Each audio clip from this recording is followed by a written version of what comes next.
Velkommen til nabolaget.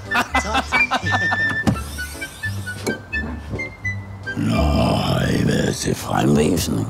Vi har faktisk lige... Den synkende skud, kalder vi det herude. Nu skal satme dig en masse penge for at overtage sådan en gang pindebrænde, hva'? På en grund, der har sunket mere end min også siden 70'erne. Hvad har han bildt jer ind den gang? Ja, det var jo bare de sædvanlige salgstriks. Nåle glat af bit nok. Det her hus er jo krafttegn med stabler op på noget af det mest klimaudsat område i hele Danmark. Hvor ved du det fra? Forsikringsopløsningen. Hvad siger du? Forsikringsopløsningen.dk.